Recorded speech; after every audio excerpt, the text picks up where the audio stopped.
আচ্ছা এবার বলেন বলেন শুরু করেন। সুপ্রিয় শিক্ষার্থীরা, তোমাদের বাগড়া ডিগ্রি কলেজ পরিবার থেকে তোমাদেরকে শুভেচ্ছা রইল। আমি মোহাম্মদ রবিউল ইসলাম, সহকারী অধ্যাপক, ইতিহাস বিভাগ, বাগড়া ডিগ্রি কলেজ, জিগরগাছা, যশোর। ইতিহাস দ্বিতীয় পত্রের তোমাদেরকে আজকে ইতিহাস দ্বিতীয় পত্রের শিল্প বিপ্লবের কারণ নিয়ে আমরা আলোচনা করব।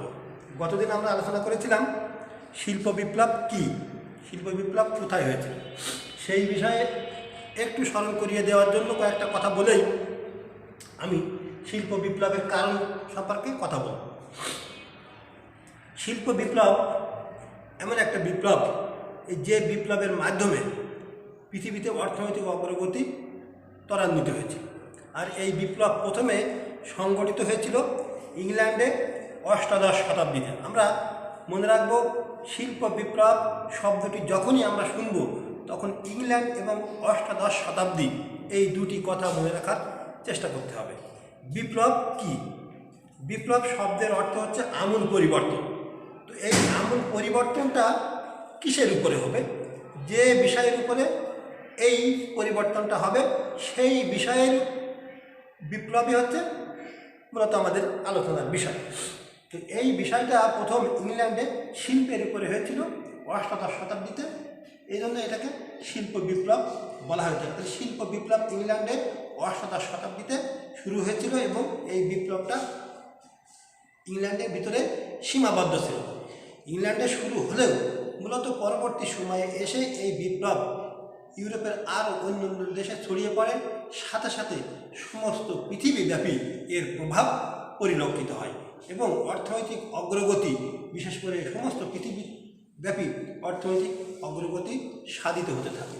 তো আসলে শিল্প বিপ্লব কী, এই নিয়ে আমরা গত ক্লাসে কিছু কথা বলেছিলাম যে যে গতানুগতিক উৎপাদনের যে গতানুগতিক সিস্টেম, সেই সিস্টেম থেকে বেরিয়ে এসে যন্ত্রের ব্যবহারের মাধ্যমে উৎপাদনের উপকরণসমূহকে কাজে লাগিয়ে যন্ত্রের ব্যবহারের মাধ্যমে খুব দ্রুত উৎপাদন ব্যবস্থা বৃদ্ধি পাওয়ার যে প্রক্রিয়া, সেই প্রক্রিয়াটাই মূলত শিল্প বিপ্লবের মুখ্য উদ্দেশ্য। শিল্প বিপ্লব কাকে বলে আমরা গতদিন বলেছিলাম যে শিল্প বিপ্লবের সংজ্ঞায় আমরা কয়েকটা সংজ্ঞার ভিতরে বলেছিলাম যে কৃষি প্রধান, এক নম্বর হচ্ছে কৃষি প্রধান অর্থনীতি থেকে শিল্প প্রধান অর্থনীতিতে রূপান্তরিত হওয়ার নাম হচ্ছে শিল্প বিপ্লব। এটা আমরা বিস্তারিত আলোচনা যাব না। প্রথম সংজ্ঞা ছিল কৃষি প্রধান অর্থনীতি থেকে শিল্প প্রধান অর্থনীতিতে রূপান্তরিত হওয়ার নাম শিল্প বিপ্লব। দুই নম্বর সংজ্ঞা ছিল যে অনুন্নত অবস্থা থেকে উন্নত অবস্থার দিকে ধাবিত হওয়ার নাম শিল্প বিপ্লব। আর একটা সংজ্ঞায় বলা হয়েছিল যে সমাজতন্ত্র থেকে পুঁজিবাদে রূপান্তরিত হওয়ার নাম শিল্প বিপ্লব।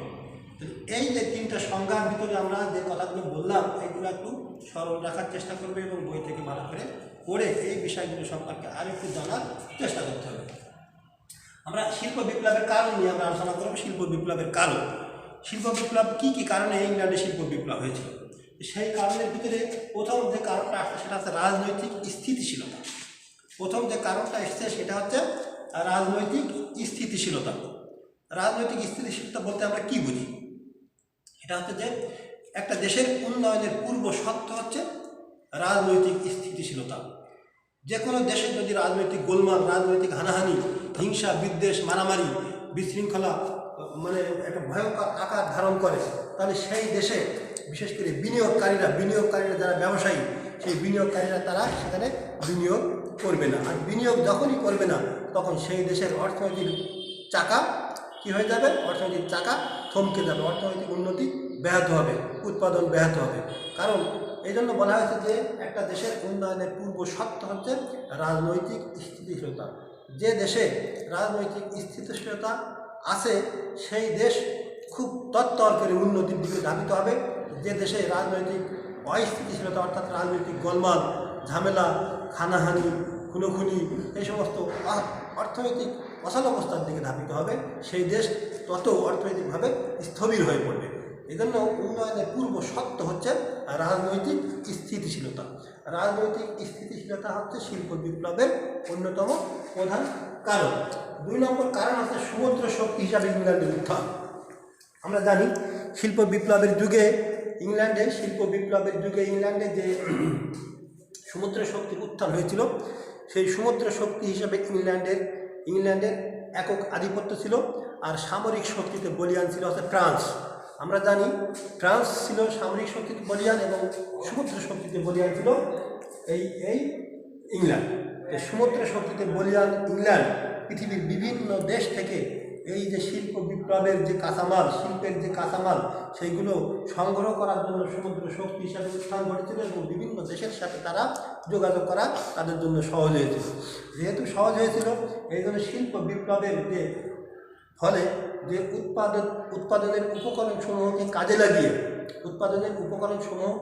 লাগিয়ে উৎপাদিত উদ্বৃত্ত পণ্য সামগ্রী বাইরের বিভিন্ন জায়গায় বিক্রি করার জন্য বাইরের বিভিন্ন জায়গায় বিক্রি করে যে মুনাফা অর্জন, সেই মুনাফা অর্জন সমুদ্র শক্তি হিসাবে উত্থানের ফলেই বিশেষ করে খুব সহজতর হয়েছিল ইংল্যান্ডের পক্ষে।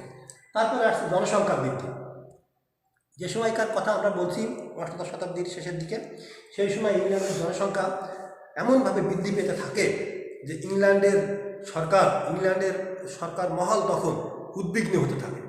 তো এই উদ্বৃত্ত জনসংখ্যা খাদ্যের, তখন ইংল্যান্ড ছিল কৃষি প্রধান দেশ, তখন ইংল্যান্ডের 80% লোক কৃষি কাজ করত। তো যেহেতু কৃষি কাজ করতো এবং কৃষিকাজের যে উৎপাদন ব্যবস্থা সেটা ছিল গতানুগতিক, সেই গতানুগতিক উৎপাদন ব্যবস্থায় এই উদ্বৃত্ত জনসংখ্যা যে হারে বৃদ্ধি পাচ্ছিল, সেই বৃদ্ধিপ্রাপ্ত জনসংখ্যার ভরণ পোষণ আদৌ সম্ভবপর ছিল না। এই জন্য ইংল্যান্ডের সরকার ওই সময় খুব উদ্বিগ্ন ছিল এই বাড়তি লোকজনের ভরণ পোষণের নিয়ে, এবং এই সমস্যার সমাধানের উপায় বের করার জন্য তারা দারুণভাবে চিন্তিত ছিল। যে কারণে এই বৃদ্ধিপ্রাপ্ত জনসংখ্যার যে ভরণ পোষণের চিন্তা ভাবনা করতে করতে একটা উপায় বেরিয়ে আসলো, সেটা হচ্ছে এই শিল্প বিপ্লবের মাধ্যমে এবং কীভাবে এই সমস্যার সমাধান করা যায়, সেই ভাবনাটা শুধু তখনকার দিনে সরকারের ছিল না, এই ভাবনাটা ছিল সমগ্র দেশবাসী। যে হারে হু করে ওই ইংল্যান্ডের জনসংখ্যা বৃদ্ধি পাচ্ছিল, সেই বৃদ্ধিপ্রাপ্ত জনসংখ্যার মুখে খাবার তুলে দেওয়ার তাগিদে ইংল্যান্ড তখন বিকল্প পথ খুঁজতে থাকে। এটা শুধু সরকারের চিন্তা ছিল না, তখন আবার বৃদ্ধ বনিতা ব্যক্তি পর্যায়ে সমস্ত লোকের এই চিন্তা, বিশেষ করে এই বিকল্প পথ খুঁজে বের করার জন্য সরকার আহ্বান জানিয়েছিল। যে কারণে খুব দ্রুত ইংল্যান্ডে সেই সমস্যার সমাধান খুঁজে পেয়েছিল এই শিল্প বিপ্লবের মাধ্যমে। তারপর হচ্ছে যে অভিজাতরা, ইংল্যান্ডের যে অভিজাত শ্রেণী ছিল, সেই অভিজাত শ্রেণী ফরাসি বিপ্লবের যুগে আমরা দেখেছি যে ফরাসি বিপ্লবের পরে ফ্রান্সে যে অভিজাতরা ছিল, তারা ছিল অলস, কোনো কাজ করতো না। ওই যে ট্যাক্স আদায় হতো, সেই ট্যাক্সের টাকা দিয়ে তারা ওই উচ্ছ্বাসনে, বিলাস বাসনে, আরাম আয়েসে পায়ের উপর পা তুলে তারা বিশেষ করে জীবনযাপন করতো। কিন্তু ইংল্যান্ডে এসে দেখেছি কি যে তার বিপরীত। ইংল্যান্ডের অভিজাত সম্প্রদায় যারা ছিল, তারা ছিল খুব কর্মঠ, তারা ব্যবসা বাণিজ্যকে পছন্দ করতো, সবাই ব্যবসা করতো এবং ব্যবসা বাণিজ্যকে পছন্দ করতো এবং তারা কাজকে সবাই পছন্দ করতো। যে কারণে এই অভিজাতরা কর্মঠ হওয়ার কারণেও বিশেষ করে এই শিল্প বিপ্লবটা ত্বরান্বিত হয়েছিল। আর একটা কারণ আছে এখানে, আরেকটা কারণ বলে আমি কয়েকটা কথা বলে শেষ করার চেষ্টা করি, সেটা হচ্ছে উপনিবেশ প্রতিষ্ঠা। উপনিবেশ বলতে আমরা কী বুঝি? আমরা জানি সমুদ্র শক্তি হিসাবে ইংল্যান্ড প্রথম আত্মপ্রকাশ করেছিল। তাছাড়া আমরা ইউরোপীয়দের আগমন পড়াতে যে সেখানে আমরা একটা কথা বলেছিলাম যে ভারতীয় উপমহাদেশে যে ইউরোপীয়দের আগমন, সেই ইউরোপীয়দের আগমনের ভিতরে 1498 খ্রিস্টাব্দে ভাস্কো দা গামা যখন ভারতের কালিকট বন্দরে এসে উপস্থিত হন, তখন সমুদ্রপথ আবিষ্কারের ক্ষেত্রে একটা নতুন দিগন্ত উন্মোচন করেন। সেই নতুন দিগন্ত উন্মোচনের মাধ্যমে সমুদ্র শক্তি হিসাবে বা এই ব্যবসা বাণিজ্যের জন্য ইউরোপের অন্যান্য যে সমস্ত দেশ, সেই সমস্ত দেশ ব্যবসা বাণিজ্য করার জন্য ভারতীয় উপমহাদেশে আসে। সর্বশেষ প্রতিযোগিতায় টিকেছিল হচ্ছে ইংল্যান্ড। আমি ওখানে বিস্তারিত আলোচনায় যাব না।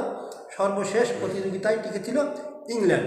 এই জন্য এই ইংল্যান্ড প্রায় 200 বছর 1757 থেকে 1947 সাল পর্যন্ত এই ভারত উপমহাদেশ শাসন করেছিল এবং ভারত উপমহাদেশ তখন ইংল্যান্ডের উপনিবেশ ছিল। তো এই উপনিবেশ প্রতিষ্ঠা বিশেষ করে শিল্পের বিপ্লবের ফলে শিল্পের যে কাঁচামাল, সেই কাঁচামাল ইংল্যান্ডের যে উপনিবেশগুলো ছিল বাইরের বিভিন্ন জায়গায়, সেই উপনিবেশগুলো থেকে সংগ্রহ করা তার জন্য খুব সহজতর হয়েছিল এবং শিল্প বিপ্লবকে আরও বিশেষ করে এগিয়ে নিয়ে যাওয়া সম্ভব হয়েছিল।